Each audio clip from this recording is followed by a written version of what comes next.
제가 이제 모신 이유가 바로 이 쌍방울 대북송금 의혹 사건과 관련해 가지고 네. 앞서 이제 검찰이 검찰청 내에서 술자리 회의를 했다 이런 주장이 법원에서 모두 기각이 된 바가 있는데 이번에 새로운 증언이 나온 겁니다. 그렇죠? 네, 그렇습니다. 그때는 이제 이화영 부지사 측에서 이렇게 법정 진술을 통해서 연어 술 파티를 했다. 네. 또 뭐 진술 세미나를 했다 이렇게 주장을 했는데 그러다 보니까 이제 법원이 그것을 다 모두 다 기각을 한 그런 상태였는데 이번에 보니까 이번에는 이제 현장에 직접 있었던 사람이 이 진술을 한 거니까 그래서 예. 실질적으로 이 대북송금 과정에 깊이 개입한 조정식이라는 네, 조경식. 조경식이 직접 자필 메모를 통해서 이게 밝힌 거기 때문에 이것은 좀 실체적 진실이 있다 이렇게 보여지는 겁니다. 그래요. 이거 지금 제가 보여드리고 있는데요. 아니 그러면 미리 뭐 이렇게 좀 얘기를 하지. 미리 좀 알려줬으면 얼마나 좋았을까 생각도 좀 들고 지금 왜 이 사실을 밝히게 된 걸까요? 이제 그동안 올 초부터 변호인들이 아마 좀 접견을 하면서 여러 가지 설득 작업이 있었는데 그동안은 이게 이제 그런 얘기가 있었지만 또 이 양반의 어떤 진술의 신빙성을 어디까지 믿어야 되냐 이런 것들은 좀 검증 과정이 있어서 좀 늦어졌고 네. 결국은 본인의 자필 메모를 통해서 구체적인 이제 뭐 날짜나 메뉴, 장소 이런 것들이 적시됐기 때문에 좀 신뢰성과 신빙성이 있다 이렇게 보아져서 어떤 기자회견을 하게 된 겁니다. 네, 어제 직접 기자회견하시고 그 내용들을 하나하나 밝혀주셨는데 이 검찰청에서 있었던 술 파티, 회유 이게 검찰청 내에서 이루어진 거라는 거 아니겠습니까? 그러니까 이제 보통 그 검찰청에 가면 이렇게 변호인 접견실이 있잖아요. 민원인 네. 접견실. 거기가 이제 13층에 박상용 검사실이 있는 데인데 거기 민원인 접견실에서 이루어졌다 이런 진술이거든요. 그러니까 예.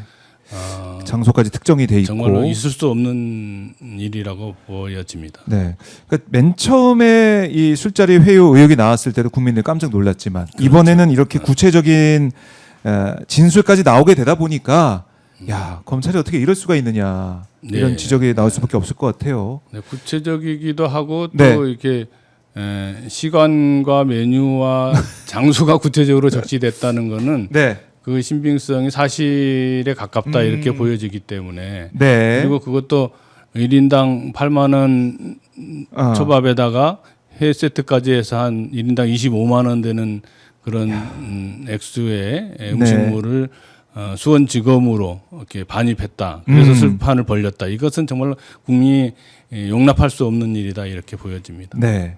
자, 그래요. 제보 내용을 상세히 좀 살펴보면 2023년입니다. 저희가 지금 보여드리고 있어요. 자필 진술서를. 2023년 11월 12월 수원지검 13층 검사실 인근 민원 대기실에서 실제 술판이 벌어졌고 나도 참석했다. 뭐 이런 거 아니겠습니까? 그렇습니다. 예. 나도 참석을 했다. 제일 중요한 건 직접 자기가 참석한 것을 그렇죠. 진술한 거기 때문에 전해 들은 게 아니에요. 나도 예, 참석해서 예. 봤다는 건데 이 어디서 그러니까 고급 횟집에서 주문한 상세 내역도 지금 날짜별로 그러니까 일자별 그러니까 11월 중순 그다음에 11월 말경 또 12월 크리스마스 전주 요일까지 특정해서 어떤 메뉴가 있었는지가 다 적혀 있습니다. 예, 그 전에 이제 이것뿐만 아니고 이 조경식 씨 주장에는 예. 2023년 6월에서 8월 사이에도 이런 일이 있었다 이렇게 주장하고 그때는 이제 조경식 씨가 참석을 한 것 같지는 않고 요 세 개의 날짜는 본인이 직접 참석했다 이렇게 진술하고 있는 거기 때문에 네. 예, 거기다가 이제 구체적으로 강남에 있는 어도라는 일식집에서 이렇게 왔다. 메뉴를 주문했다. 그리고 실제 저기 보는 것처럼 이제 현찰로 결제를 했다는 거거든요. 박상민이란 수행비서가 현찰 예, 현금으로. 현금으로. 그리고 술판을 제공한 사람은 박상웅이라는 사람이 술판을 제공했다. 그러니까 결제자와 지금 제공자가 다르고 이것이 이제 또 다 박씨네 그러보니까 박상영 검사실에서 네. 그 민원접견실에서 이렇게 술판이 글자가 똑같네, 벌어졌다 이런 걸로 봐서는 박씨 정치인을 한 것도 아니고 이게 하여튼 이게 뭡니까? 국민들이 납득할 수 없는 일이 벌어진 예. 겁니다. 정말 절대 있을 수 없는 일, 상상도 할 수 없는 일이 검찰청 안에서 벌어진 거 아니겠습니까? 그래서 희한한 거는 예. 이 지금 앞에 확대해 보시면 이 조경식 씨의 진술에 의하면 이것을 핸드폰에 문자가 있다 이렇게 네. 진술하고 있잖아요. 모든 주문 기록이 문자에 있다. 네, 그러니까 그게 이제 제가 생각해 볼 때는 예. 현금 결제를 했기 때문에 예, 이게 카드. 증거가 남질 않을 수 있잖아요. 그렇죠. 카드 결제. 그래서 그것을 그럴 경우를 대비해서 문자를 보내놓은 게 아닌가 이런 그럴 수 있겠네. 합리적인 의심이 충분히 가능하지 않나 이런 예. 생각을 하게 됐습니다. 마치 통일교의 윤용호 전 본부장이 다이어리에 꼼꼼하게 적어놨던 거. 그렇죠. 예. 그 날짜, 권성동 만난 날짜, 그다음에 큰 거 한 장 서포트 뭐 이런 거 적어놨듯이 이렇게 증거를 좀 남겨놓은 게 아니냐. 네, 이렇게 현금 결제를 할 의혹을 사지 않기 위해서 현금 결제를 했다는 것은 이해가 되는데 그것을 저 사람들의 하는 행위로 봐서는 그거를 아무 근거도 없이 흔적도 없이 했다 이렇게 예측하기가 어렵기 때문에 네. 문자를 주문해서 그것을 아하. 기록으로 남겨놓은 게 아닌가 이런 지금 저 진술 내용으로만 보면 예. 충분히 그렇게 합리적 의심을 할 수 있지 않냐 이렇게 생각이 됩니다. 그렇네요. 그런 의심이 들고 그리고 이제 주문한 내역을 보니까 초밥 도시락 맨 처음에 11월 중순경에는 17인분, 11월 말경에는 25인분, 12월에는 68인분 이렇게 많이 먹어요 한 번에? 많이 시켰네요. 그러니까 이게 이제 처음에는 뭐 1313호 검사실 관계자들이 먹었을 거로 보여지고 네.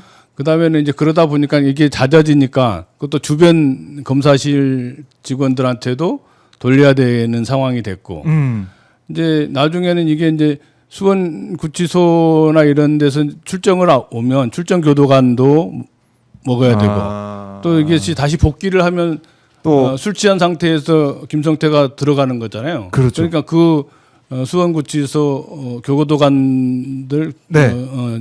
직무하는 입막음 뭐 할 수 입막음용으로도 써야 되고 그러니까 이게 자꾸 늘어난 게 아닌가 이렇게 생각이 68인분. 됩니다. 예. 17인분이 68인분까지 왔어요. 야, 진짜 양이 많다. 라는 생각이 드는데 이화영 전 부지사가 지난해 4월 4일 법정에서 이재명 당시 이제 민주당 대표를 엮기 위해서 수원지검에서 김성태 전 회장, 방영철 전 부회장과 함께 사실상 세미나 했다.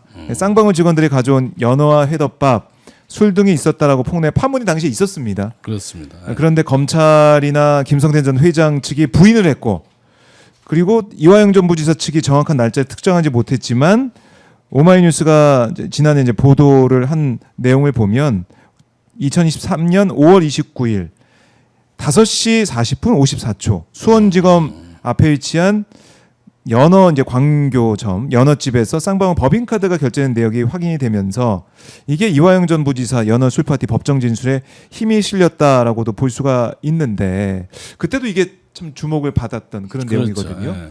신빙성이 있다라는 얘기를 했었잖아요, 저희가. 네, 그런데 이제 그 이화영 지사 측에서 특정 날짜를 지정하지 못함으로 맞아요. 인해서 이게 법원 쪽에서 이것을 이렇게 받아들이지 않는 그런 상태가 됐는데 이번의 경우는 이제 그런 모두에 말씀드린 것처럼 특정한 날짜를 지적했고 또 메뉴도 장소도 뭐 배달한 사람도 네. 결제한 사람도 먹은 사람도 다 이렇게 그렇네요. 얘기한 걸로 봐서 이거는 육하 원칙에 딱 떨어지는 그런 진술 내용이다 이렇게 보여집니다. 더 정말 객관적인 이 증거로 인정이 될 법한 물론 이제 법원에서 또 어떤 판단하겠지 모르겠지만은 그렇게 보여진다라는 거고 이 조 씨의 증언이 사실이라면 이 술 파티 이른바 연어 파티 이런 게 2023년 하반기 12월까지 계속됐다라고 볼 수가 있겠네요. 그렇습니다. 지금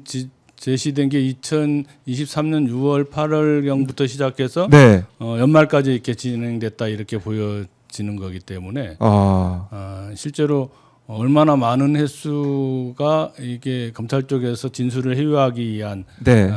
또 상황을 조작하기 위한 그런 행위들이 있었나 하는 것을 미루어 짐작할 수 있는 그런 대목이다 이렇게 보여집니다. 그렇습니다. 그러면 이걸 이 이제 자필 진술서 참석자의 자필 진술서가 나왔지만 이게 정말 사실인지 이거 확인은 그렇게 어려울 것 같진 않아요. 그러니까 뭐 우선 예, 횟집 했지. 일식집 거기 그렇죠. 조사하면 매출 내용이나 이런 걸 조사하면 될 것 같고 예, 또 그것을 산 사람 현금 결제를 한 사람 네. 뭐 배달 술판을 제공하고 배달한 음식을 제공한 사람 이런 사람들을 조사하면 될 것 같고 더 자세하게는 또 워낙 많은 양이었기 때문에 네. 그 기억이 남을 청소 것 같아요. 관계자들 아, 청소 관계자들. 그 미화원들이나 이런 청소 관계자들 충분히 있을 수 있고 또 그 당시 날짜를 특정했기 때문에 예. 그 당시에 근무자들 이런 것을 조사만 하면 금방 이 사실관계를 확인할 수 있다 이렇게 생각이 됩니다. 야, 이거는 빠르게 조사를 통해 가지고 그렇습니다. 이제 드러내야 된다라는 생각이 들고. 그러니까 당시 이제 구치소 담당 교도관에 대한 조사도 시급해 보이기도 해요, 저는. 제가 볼 때. 그러니까 이게 예. 이제 특정 날짜를 지정하지 않으면 이제 워낙 또 여러 사람일 수 있기 때문에 그런데 특정 날짜를 지정했기 때문에 그 당시에 근무자들만 네. 조사를 해도 충분히 사실관계를 확인할 수 있다 이렇게 보여집니다. 그렇게 확인 과정을 거쳐서 이 조 씨 증언이 진술 지금 하고 있는 거 자필 진술서 이 내용이 사실로 밝혀지면 이화영 전 부지사 대북 송금 사건 이거는 누가 보더라도 검찰이 술과 뭐 연어, 음식, 초밥 세트 이런 걸로 피의자를 회유하면서 거짓 진술 받아낸 조작 사건 아니야 이런 얘기 나올 것 같습니다. 그러니까 이게 유일하게 이화영 지사를 기소한 거는 김성태의 진술에 진술. 의한 거 네. 말고는 없는데 이것이 위증으로 밝혀지고 또 진술이 조작되거나 오염됐다면 이것은 당연히 다시 재조사를 통해서 네. 재심 과정을 거쳐야 된다 이렇게 생각을 하고 있습니다. 야, 이거 어제도 이제 기자회견할 때 보시면서 많은 분들 놀라셨겠지만 오늘 이렇게 꼼꼼하게 다시 한번 설명을 들어보니까 이거 좀 큰 건이다. 이거 검찰 개혁 얘기를 저희가 계속 나누고 있는데 그 가운데 이런 과거의 의혹들이 밝혀지게 된다면 검찰 개혁에 더 힘이 실릴 수밖에 없을 것이고. 그러니까 윤석열 검찰이 자신들의 어떤 이해에 짜맞추기 위해서 네. 진실을 가리고 진실되지 않은 조작된 것만 통해서 이렇게 김성태를 해유해서 결국은 기소하고 네. 그것으로 처벌을 하는 행위를 했다. 이것은 정말로 국민이 납득할 수 없는 그런 행위를 했다 이렇게 보여지고 검찰 개혁에도 훨씬 더 속도감 있게 네. 해야 된다는 국민적 여론을 맞이할 그래요. 것이다 이렇게 보여집니다. 진짜 저희 댓글로 연어는 죄가 없다, 초밥은 죄가 없다 이런 말씀도 좀 하고 계신데 오늘 초밥 드시는 분들이 좀 있으실 것 같아요 점심으로. 햇살님이 언제까지 이 꼴을 봐야 하는지 정말 지긋지긋하다 이렇게도 말씀을 주고 계신데 이거는 계속 저희가 관심을 가지고 봐야 될 것 같은데요. 이화영 전 부지사의 이 상황 그렇습니다. 어떻습니까? 이게 의원님도 역할 계속 하실 것 같아요. 네, 이게 이제 진실이 가려진 거고 진술이 오염된 거고 네. 거짓 증언을 했다 이렇게 보여지면 결국에는 검찰들이 거짓 증언을 만들어서 기소를 한 것이고 불법 기소를 한 거기 때문에 네. 그래서 형량을 받았지만 이것에 대해서는 원천적으로 진실을 다시 밝혀내야 된다. 그리고 조작된 것에 근거한 기소는 결국은 이화영 부지사가 무죄라고 하는 것을 증명하고 있는 거기 때문에 네. 사실관계를 명확하게 하고 진실 규명을 할 필요가 있다 이렇게 보여집니다. 그렇네요. 이게 대법원 재판에도 또 이게 영향을 좀 줄 수 있다 이런 기대와 희망도 나오는 것 같은데 어떻습니까? 근데 이화영 부지사의 경우는 이미 이제 대법원 재판이 끝난 상황이기 때문에 이것을 다시 특검이나 이런 걸 통해서 재조사를 하고 그 재조사에 기초해서 만약에 조경식 씨 진술이 사실로 판명이 되거나 또 네. 이화영 변호사 측에서 제시하는 여러 가지 의혹들이 사실로 밝혀진다면 네. 이것은 반드시 재심을 통해서 명예를 회복해야 된다 이렇게 보여집니다. 그리고 알겠습니다. 이제 덧붙여서 이재명 대통령의 경우도 지금 이제 계류되어 있는 거기 때문에 뭐 재판은 이제 중지되어 멈췄지만. 있지만 네. 이것은 당연히 공소 취소가 돼야 되는 그런 사안이다 이렇게 보여집니다. 그러게 말입니다. 이게 서원혜님도 무슨 양파도 아니고 까도 비리에 뭐 이런 죄가 계속해서 나오냐 이렇게 말씀하시면서 검찰의 이런 행태, 또 검찰이 어떻게 이걸 수사를 해왔고 어떻게 기소까지 하고 재판까지 진행해 왔는지 이게 좀 드러나고 있다. 진실의 문이 열리고 있다는 생각이 들어요. 그렇습니다. 이게 이제 진실이 이제 어떤 밝혀지고 있는 과정이라고 보여지는데 결국에 이 사건의 본질은 쌍방울이 대북 사업을 통해서 네. 이렇게 주가를 조작하려고 하는 그 주가 조작 사건의 하나이고 다른 한 측면에서는 김성태를 회유해 가지고 네. 어떻게든 당시 이재명 대표를 제거하기 위한 게 정치적 목적이었는데 네. 그 모든 것들이 정말로 허위이고 거짓된 조작에 의한 것이었다 이렇게 하는 것이 밝혀진 거기 때문에 정말로 명명백백하게 진실을 규명하고 사실관계를 밝혀낼 필요가 있다 이렇게 보여집니다. 알겠습니다. 그리고 검찰 개혁 정청래 대표가 계속해서 강조해 왔지만 오늘 또 의총을 통해서 또 이 목소리를 모으고 국민의 뜻을 다시 한번 생각해 본 시간도 있을 텐데 검찰 개혁 꼭 해내야죠. 하여튼 뭐 추석 전까지 예. 이렇게 반드시 하겠다는 의지들이 좀 높으니까 추석 밥상에 우리 국민들 추석 밥상에 정말로 검찰 이제는 개혁. 새로운 세상이 됐다 이런 것을 보여줄 수 있도록 그리고 그것이 어떤 특정 권력을 위해서가 아니고 정말 이렇게 오염된 어떤 조작된 행위들이 일어나지 않도록 검찰이 본연의 자기 역할을 할 수 있도록 만드는 것이 필요하다 이렇게 보여지고 그것은 검찰 개혁을 통해서 새롭게 시작할 수밖에 없다 이렇게 보여집니다. 네, 알겠습니다. 검찰 개혁 그걸 이제 이뤄내고 그걸 이뤄내는 길에 이렇게 오늘 뭐 초밥 뭐 68인분, 25인분, 17인분 뭐 이런 진술까지 나와 있는 이 사건 이화영 전 부지사 관련된 사건도 또 어떻게 바로잡혀지는지 계속 끝까지 우리가 집중하고 지켜봐야 된다 이런 생각을 다시 한번 해보게 됩니다.